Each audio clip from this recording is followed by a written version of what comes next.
Welcome to Glisso English. Real life stories. Picture this. It's the morning of your absolute dream job interview. You've practiced for weeks, your outfit is flawless, and you have exactly 1 minute before you walk through that door. You take a sip of coffee, someone bumps your elbow, and bam! A massive dark brown stain right across your chest. What do? Do you panic and run? Or do you walk into that boardroom and own it? Welcome back to Glisso. This is the place where we dive into gripping, real-life human dilemmas, see how people survive their biggest nightmares, and learn the exact phrases you need to talk about crisis management under pressure. Hit that subscribe button, grab your coffee, safely, and let's get right into Chapter 1. Derrick stood before the full-length mirror, meticulously adjusting the collar of his shirt. Today was not just another Tuesday. It was the culmination of 6 months of relentless networking, late-night portfolio revisions, and 3 grueling rounds of preliminary interviews. Today was the final showdown at Nexus Tech for the position of Creative Design Director. For a UX/UI designer who obsessed over every pixel and user journey, this role was the ultimate destination. Derrick took a deep breath, smoothing down the fabric across his chest.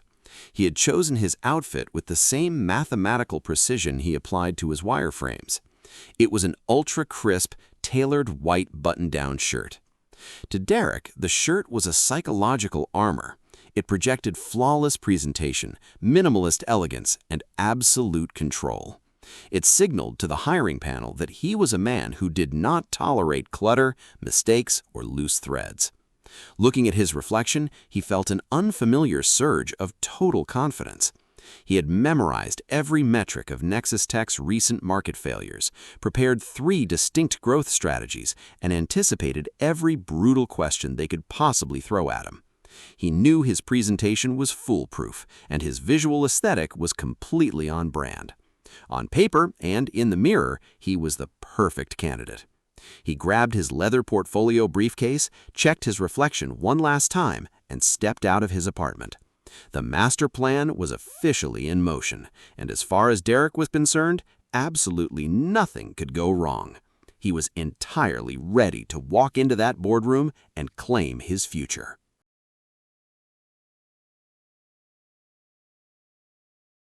The glass tower of Nexus Tech loomed over the city like a monument to modern innovation. Derrick stepped through the revolving doors into the bustling lobby at exactly 9:45 a.m. He purposefully arrived 15 minutes early to steady his breathing and get into the right headspace. The air in the atrium was cool, smelling faintly of expensive air filtration and freshly roasted coffee. To occupy his restless hands and keep his energy up, Derrick decided to visit the sleek espresso cart near the elevators. He ordered a hot macchiato, holding the paper cup carefully by its cardboard sleeve. As the elevator whisked him up to the 20th floor, he felt the familiar, nervous thrum of adrenaline. Stepping out into the reception area, he was greeted by minimalist furniture, polished concrete floors, and a sweeping view of the skyline. He gave his name to the receptionist, who smiled warmly and pointed toward a set of heavy glass doors down the hall. "They will bring you into the boardroom in just a few minutes, Derrick," she said. Derrick walked over to the designated waiting area right outside the executive suite. He set his leather briefcase on a nearby chair and took a sip of his warm coffee, letting the caffeine kick in. He glanced down at his phone to check the time, 9:59 a.m. Exactly 60 seconds remained until the career-defining meeting of his life was scheduled to begin. He adjusted his cuffs, took a deep breath, and prepared to take his final step toward success. The door handle to the boardroom began to turn from the inside.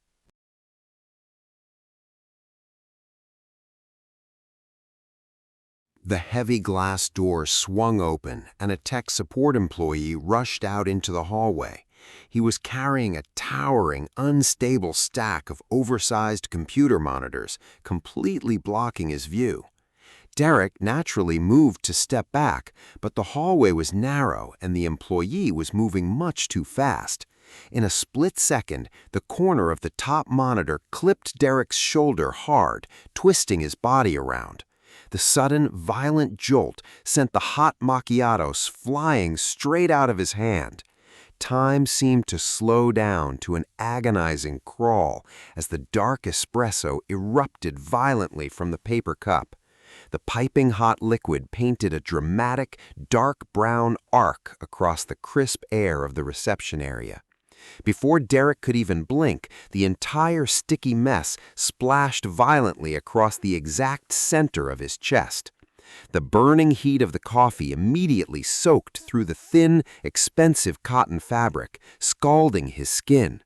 He gasped, looking down in absolute paralyzed horror as a massive, jagged stain rapidly expanded outward. The flawless, ultra-crisp white shirt he had meticulously ironed was completely ruined in a matter of seconds. The dark brown blotch bled aggressively into the fabric, creeping toward his tie and spreading across his ribs. It looked like an abstract map of a total disaster, stark and undeniable against the blinding white material. The tech employee froze, his eyes widening in shock as he realized what he had just done. "Oh my God, I am so incredibly sorry," the man stuttered, scrambling to hold on to his shifting monitors. Derrick couldn't speak. His breath was completely trapped in his throat as his mind raced in pure panic. The clock on his phone clicked over to exactly 10 a.m., and the receptionist stepped out into the hallway.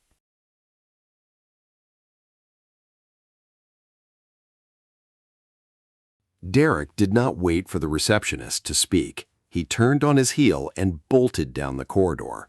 His instinct took over, driving him toward the glowing blue sign of the men's restroom at the end of the hall. He pushed the heavy door open, practically lunging toward the row of polished marble sinks.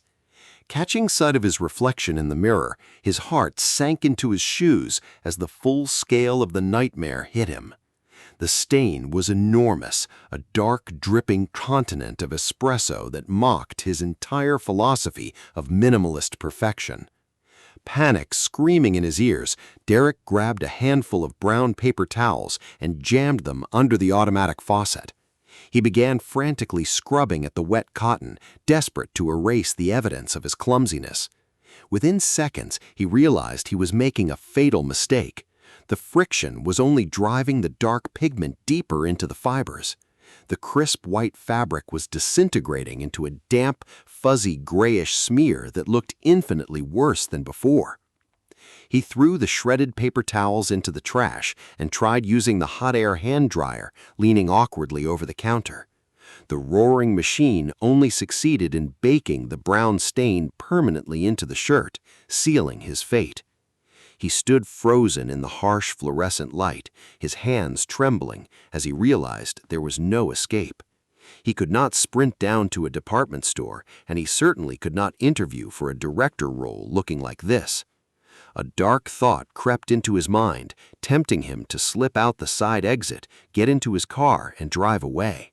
It would be so easy to text an excuse, to blame a sudden illness, and protect his pride from the upcoming humiliation.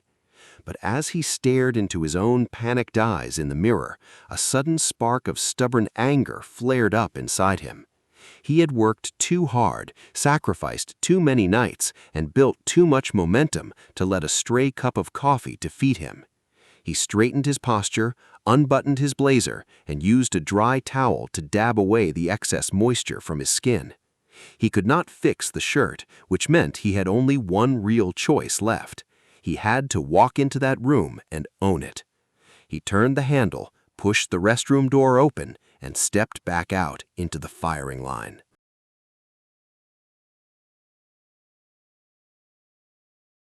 Derrick rounded the corner and saw the receptionist standing outside the boardroom doors, looking around anxiously. Her eyes instantly locked onto his chest, and her professional smile faltered for a fraction of a second.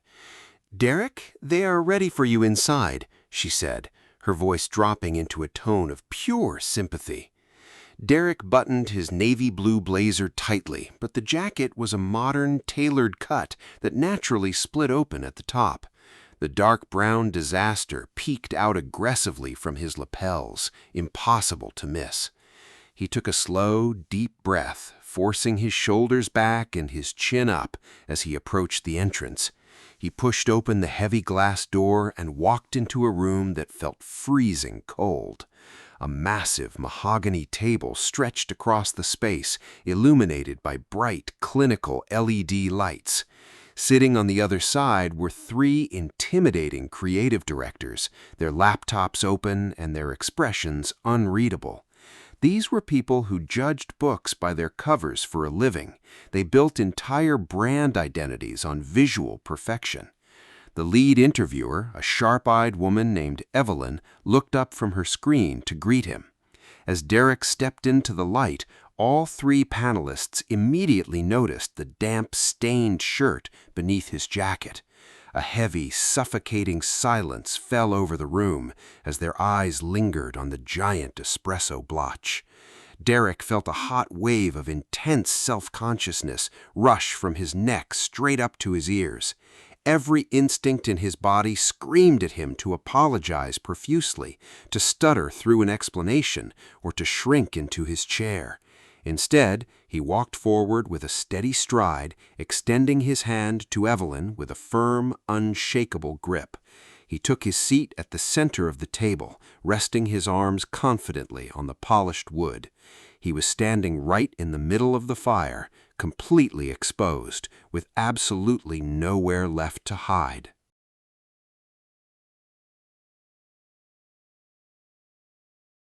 The silence in the boardroom was so thick it felt heavy, pressing down on Derrick's chest.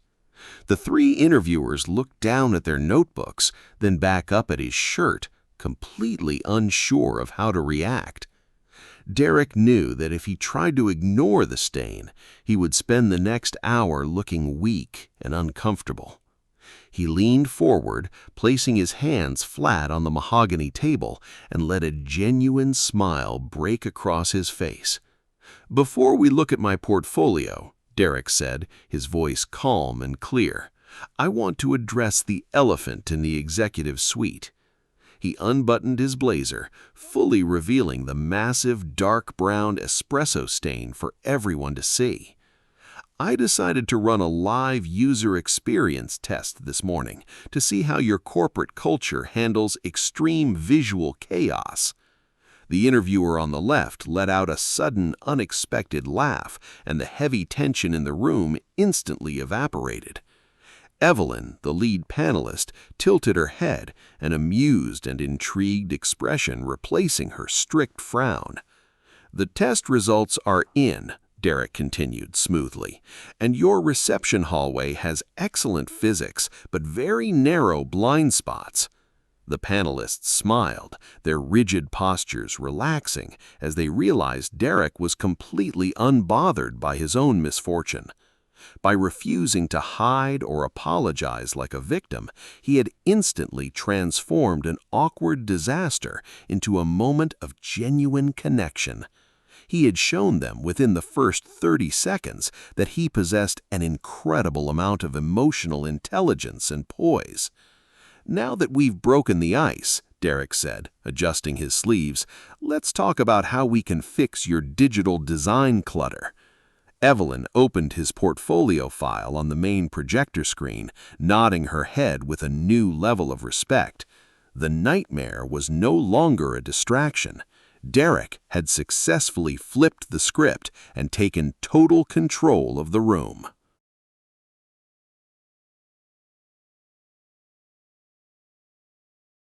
Evelyn clicked her remote, and Derrick's first major case study filled the massive projector screen at the front of the room. The interview instantly shifted into high gear as the three panelists began throwing sharp, rapid-fire questions at him. They did not hold back. They grilled him on user retention rates, cross-platform accessibility, and his specific management style. Derrick could feel the damp, cold fabric of his shirt clinging uncomfortably to his skin every time he shifted in his chair. The faint, bittersweet smell of dried espresso wafted up from his collar, serving as a constant reminder of the disaster. But he forced his brain to completely block out the physical discomfort and the lingering thoughts of his appearance. He poured 100% of his energy into his voice, his eyes, and the data displayed on the screen behind him. When questioned about a controversial layout choice he made for a global e-commerce client, he did not hesitate. He stood up, walked directly to the digital whiteboard, and began sketching out the user journey with bold, precise strokes. As he raised his arm to draw, his blazer pulled back, fully exposing the giant brown blotch to the entire panel. Derrick did not falter for a single second. He kept sketching, pointing out key metrics and explaining his psychological strategy. He realized in that exact moment that his ideas had to speak infinitely louder than the clothes he was wearing. The panelist stopped looking at the stain on his chest and became completely mesmerized by the brilliance on the whiteboard. His passion was infectious, and his deep understanding of human behavior under pressure was entirely undeniable. For 20 minutes, Derrick defended his design philosophy with absolute clarity, absolute precision, and total authority. He proved that a true director isn't defined by a pristine wardrobe, but by the undeniable substance of his mind.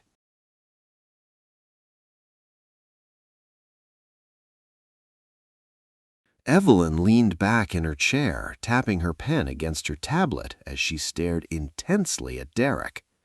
"Your portfolio is incredibly strong, Derrick," she said, her voice dropping into a serious, challenging tone.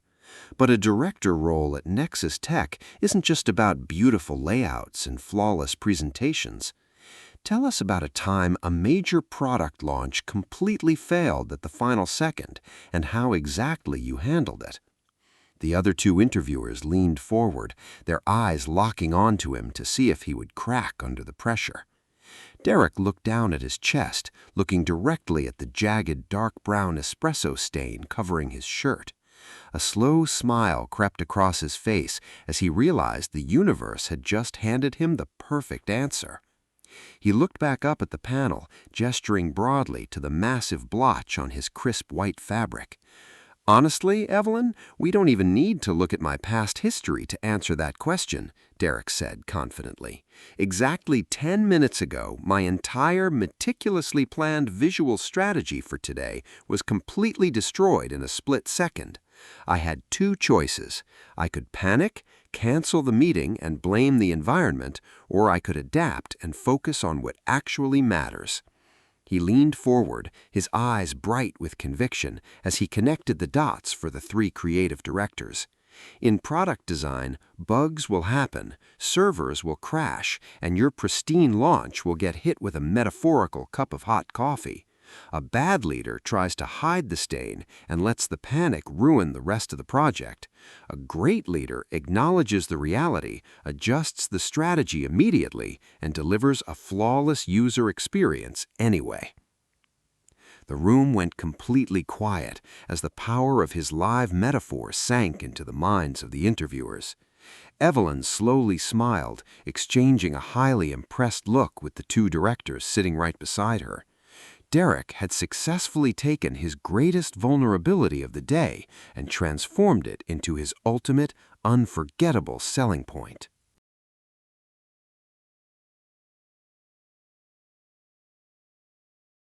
The heavy glass doors of the boardroom clicked shut behind Derrick as he finally stepped back out into the hallway. The intense, high-stakes atmosphere vanished instantly, replaced by the quiet hum of the building's air conditioning. He walked toward the elevator bank, feeling the massive rush of adrenaline slowly drain from his system. As the elevator doors slid closed, isolating him in the quiet, mirrored capsule, he let out a long, exhausted breath. He looked at his reflection in the polished metal wall, staring at the giant, dried brown stain covering his chest.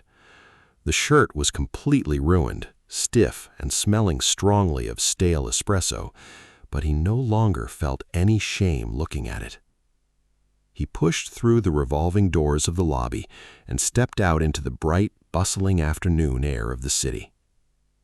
Walking toward the subway station, he noticed people glancing briefly at his messy shirt, but he just smiled to himself. He boarded the crowded train, found a quiet seat near the window, and watched the city skyline blur past. The anxiety that had consumed him all morning was completely gone, replaced by a deep sense of internal peace. He realized that his absolute worst nightmare had actually happened to him, and yet the world had not come to an end. He hadn't choked, he hadn't panicked, and he hadn't run away to hide from the judgment of 3 powerful executives. True professional confidence, he now understood, was never about maintaining an illusion of flawless perfection. It was about staying entirely grounded, trusting your skills, and keeping your composure when everything completely falls apart. Win or lose, Derrick knew he had left everything he had inside that boardroom, and he was incredibly proud of his performance. He leaned his head back against the glass, closed his eyes, and enjoyed the relaxing, quiet ride all the way home.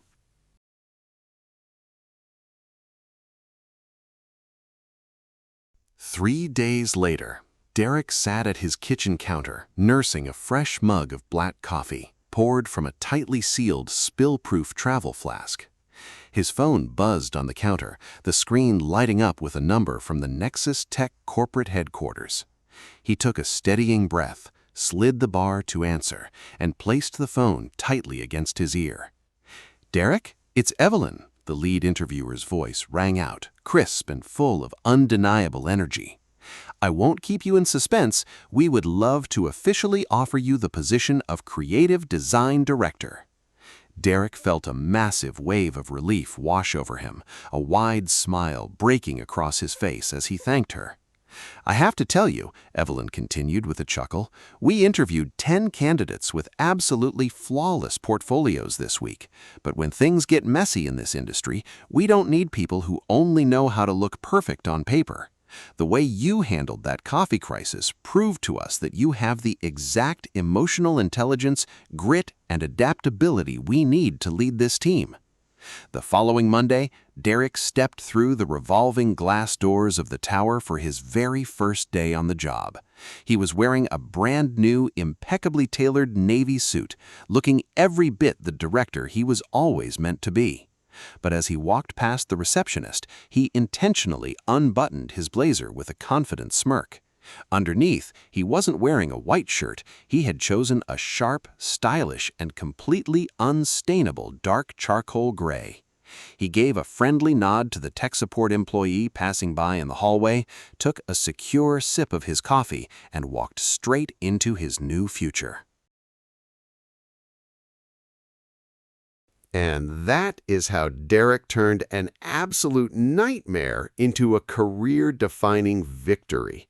He didn't try to hide his mistake. He owned it. He broke the ice with humor, and he completely flipped the script on those interviewers. In real life and in learning English, things are going to get messy. You're going to make mistakes. You're going to spill your metaphorical coffee. But fluency isn't about being perfect. It's about how you adapt under pressure. Now, I want to hear from you. Have you ever had a massive blunder right before a big moment? How did you handle it? Drop your stories in the comments below using at least one phrasal verb we learned today. You can find all the vocabulary of the story down below in the description box. Don't forget to smash that like button if Derrick inspired you, and subscribe to the channel for more real-life stories and powerful English lessons. Until next time, keep practicing, keep adapting, and invest in a spill-proof mug. See you in the next story. Goodbye.